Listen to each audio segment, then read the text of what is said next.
We're at Bavarian with Chad today. Chad, what are you working on? So we had a Mini Cooper come in that had coolant leaking on the floor. So what we have found after pressure testing it was right here on this oil filter housing, you can see this piece of plastic that's supposed to be here. It has dislodged itself from the oil filter housing. This has happened due to the heating and cooling cycles that are performed on a vehicle every single day when you drive them. And what it does is make this plastic become weak.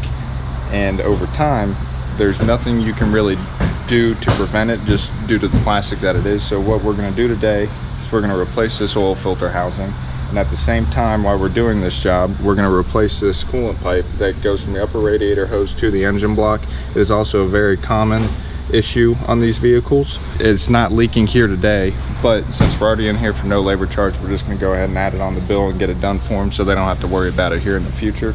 And we're going to get this car back on the road, up and running, and back to the client. Awesome. Thank you, Chad. Yep.